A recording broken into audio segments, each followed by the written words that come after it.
I have the great pleasure to introduce just a few members of the team Pat and I get to spend 8 Mondays a year with during the judging cycle, the Thea Awards Nominating Committee. This year's outgoing chair, who's very close to her last official duty for the year, please welcome Lisa Pasamante Green and friends. Yay!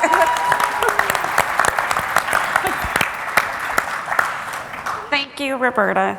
Before we start, I'd like to take a moment to introduce my panel of experts. I could spend all of our time just talking about the achievements of any one of them, so excuse this Cliff Notes version of a proper introduction. First, Phil Hedema, President and Creative Executive for the Hedema Group, recipient of 6 Thea Awards, including a Buzz Price Lifetime Achievement Award, and a presenting sponsor of the 2019 TEA Summit. Yay. Next, Monty Lundy, President and co-owner of Technifex, founder of the TEA, and a man without whom any of us would be here today.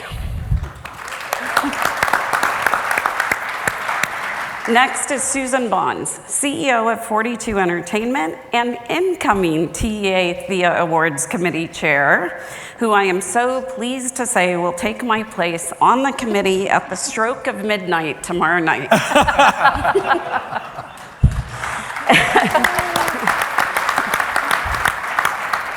And last but never least, Dave Cobb, Principal of Creative Development at ThinkWell and incoming Vice Chair of the Thea Awards Nominating Committee.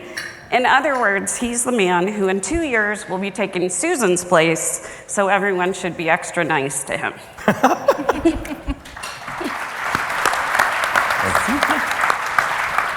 So the primary goal of the Thea Awards Nominating Committee is to find excellence and celebrate it. For the purposes of the Awards Nominating Committee, excellence is always defined in terms of compelling places and experiences. We always consider, how does the project deal with story, placemaking, technology, and experience?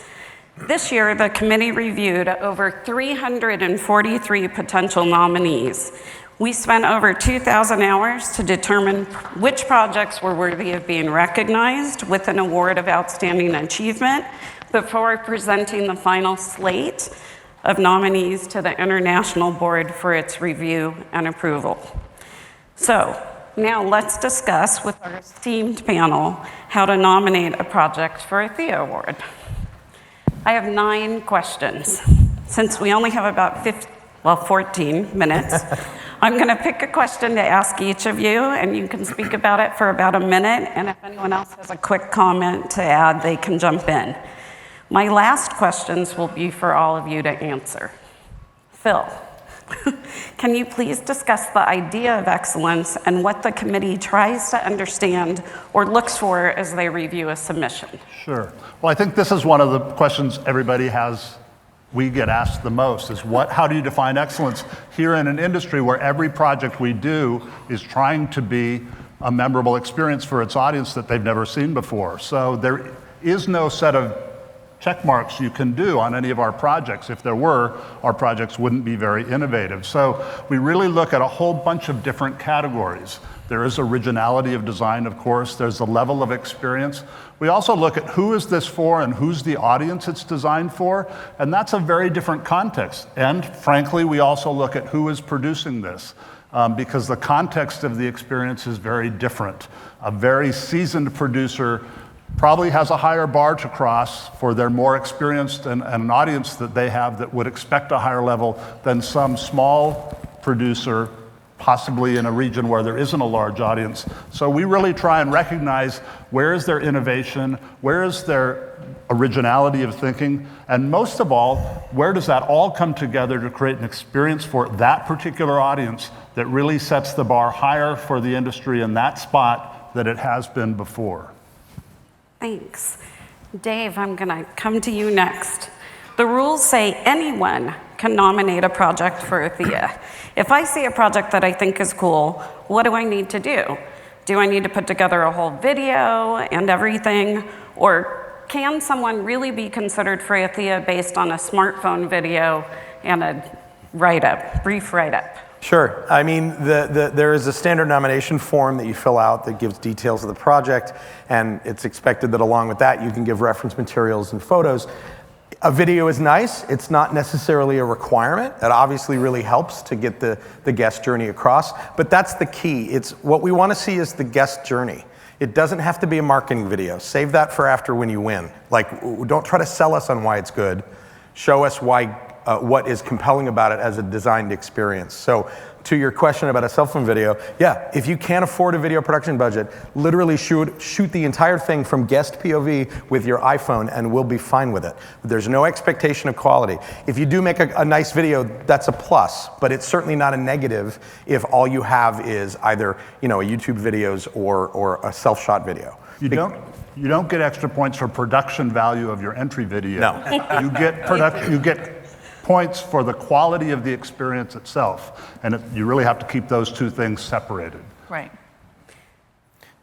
Monty, can you please speak to the type of potential nominees the committee is looking for in regards to the Thea Award for Technical Innovation? Outstanding technical.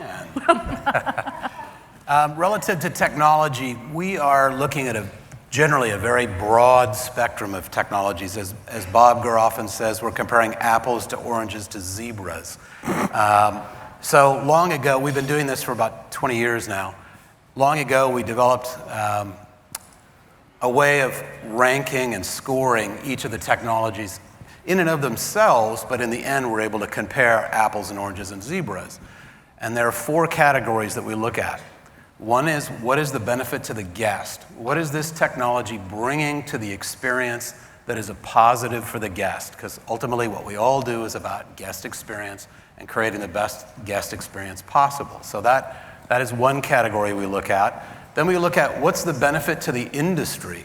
Is this a technology that's more widely available to anybody to use, any designer, any creators? They could take this technology in and use it as part of their show or event or spectacular. Then we also look at, is this evolutionary or revolutionary? Revolutionary is kind of typical in terms of development of technologies, but sometimes there's a technology that comes out and you just kind of go, wow, what the hell? And it's more of an evolutionary jump, and we score that a bit higher. And then the last is really just looking at the form and the fit and the finish and how professional is this element, whatever it is. How well is it designed? How well is it put together? Does it function the way it should? So those are the 4 areas that we really look at, and we rank them all. Susan, if you had a friend who submitted for a Thea and didn't get it, and they asked your advice on how to improve their submission, what would you tell them? Well, that's a great question, because I think back to myself, and when I was working on one of my first attractions, I would take people on tours of a 4-minute ride, and it would take 45 minutes. And I think part of our the positive and the negative is that we know so much about the thing that we just made. And I think Dave gave some good advice about thinking about it from the guest point of view. But what I like to do when I sit down and think about when we think about your projects and we look at your submissions, is just kind of talk out loud. And so some advice I might give you guys is, if you're sitting around thinking about what is the lead, lead with the lead. Why should this get a Thea Award? Just talk out loud and record yourself. What are the things that because in your core, you've designed them in? What are the things that really make your attraction stand out? And as our industry has matured, it's not necessarily about being the first or the only, or it's kind of like how you put all those pieces together, storytelling and experience and technology and craft. So it's really about how you, in this case, tell your story. And what I would say is talk out loud, record it, practice in front of other people. So it's really about getting that information to us, so that when we're reading the opening paragraph of your statement, we're getting all the reasons why this is Thea worthy. So, and I just want to piggyback on that, because I think the advice that you just gave is perfect for people who are submitting their own projects. Right. But going back to anyone can submit. You may not have all of that immediate information at hand. So it goes back to talking about the guest experience. What did you experience as a guest? Tell us your story as a guest experiencing an attraction and why we should look at it and review it. Well, and if I could add to that, Yeah, I think please. that's one mistake that you see is that people send in videos and it's the making of. And it's all about behind the scenes and the struggles they went through and the challenges they overcame and all that. And they forget to show us what the guest experience is. And that's really what we're trying to reward, is you've created a guest experience that is exemplary. So that's really, that needs to be the focus of any presentation. Right. Yeah. It's almost the difference between, like, don't make a trailer. I don't need to see a sizzle reel or a movie trailer. I need to get the pitch you would tell me as a filmmaker of what your film is. Right, the elevator pitch. Give me the elevator pitch of it and why a guest would respond to it and why it's excellence. And again, as Susan said, it doesn't have to be first, it doesn't have to be the only, it doesn't have to be, the superlatives are great, but it doesn't have to be the superlative. So the one other thing I think Yeah. we should mention is we get asked a lot about the categories for the awards. There are different categories, museum, retail attraction, whatever. I would say don't worry about those things. We do those to make it a little easier to organize the adjudication of those things. But because what we really want to find is an attraction that doesn't, or a project that doesn't fit any category we've seen before. So there is no rule in the Thea bylaws that says your project has to fit in an existing category. In fact, we take the liberty to move things around if we think something fits in a better category. We are 100% looking for excellence, and the rules are designed to give everybody the very best shot at recognizing small projects and large projects regardless of category.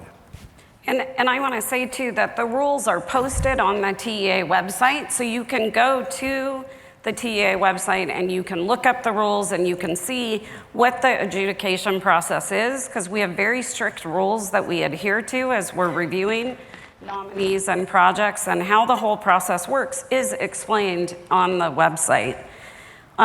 What's one of the pieces, this is for all of you or any of you, in addition to what you've already said, what's the one piece of advice you would give to everyone who submits? It's about the guest experience. We need to know what the guest experience is. Be authentic in telling me about it, not hype.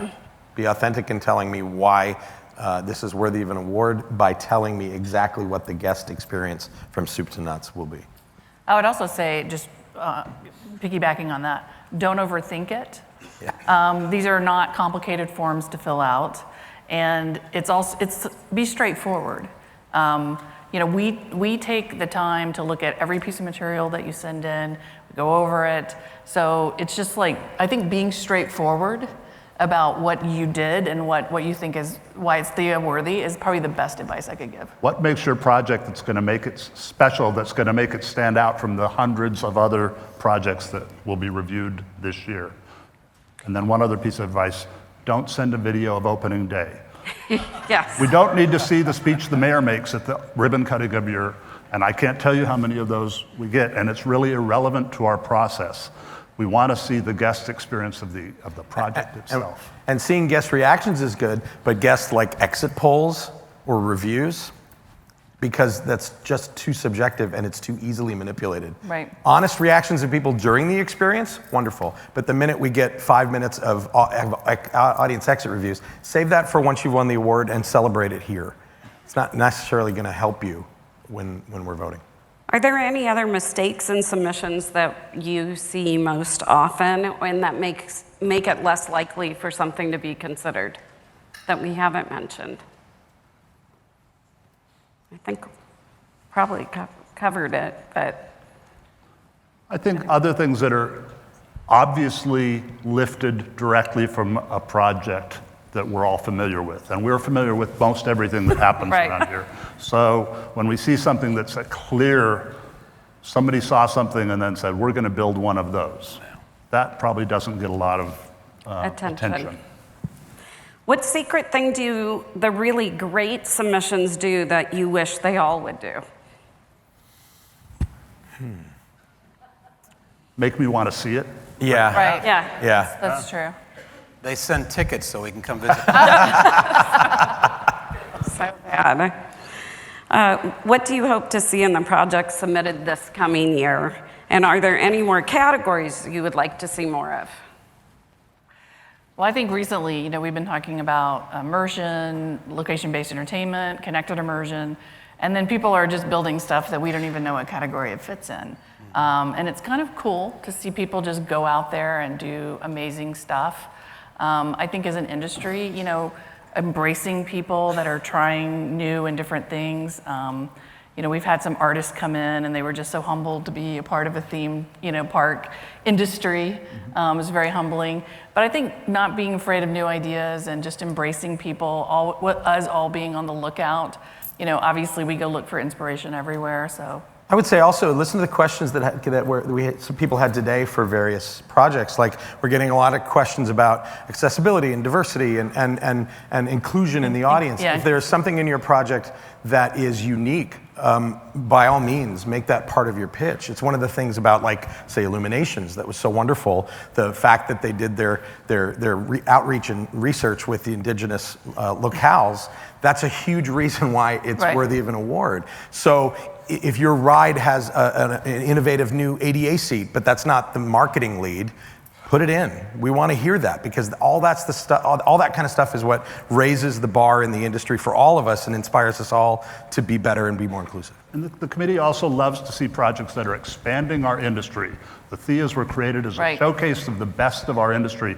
So when we see both geographical regions, Yeah. other sectors outside of the traditional theme park world that push it further out, we really love to see those projects. Well, and I would also add that the amount of money that you spend on a project does not assure you a Thea. Right. In fact, it almost works the opposite. We've been most enamored with projects that have spent very, very little money, but they're You're like, so how do they do that? cleverly designed.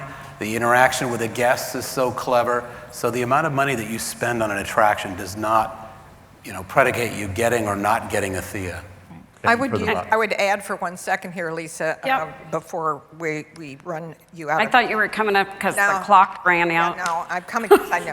But I would add, let's take our friends from Evel Knievel today as a perfect example of the kind of thing we're really looking for. They showed up here going, we're not really sure what we're doing here, but we knew what they were doing here. I would also encourage everybody, you don't have to be on the committee. Go out there and find things that look great and put it down on a form and send it in to us because you are our eyes and ears. Well, exactly. Really bombard the committee. Every year we get more and more submissions, but we're not afraid of more and more submissions. And especially because I get a year off. Bombard them. Maybe more. Bombard all of them. Submit. If you see a project that you think is worthy, really have the committee review it. It really only expands the reach of the TEA. It leads to better opportunities and better recognition for all of the designers and the creators and the owners and everybody involved in our industry. Okay, let's So thank you. Lisa and the entire team of fantastic nominating committee. This one.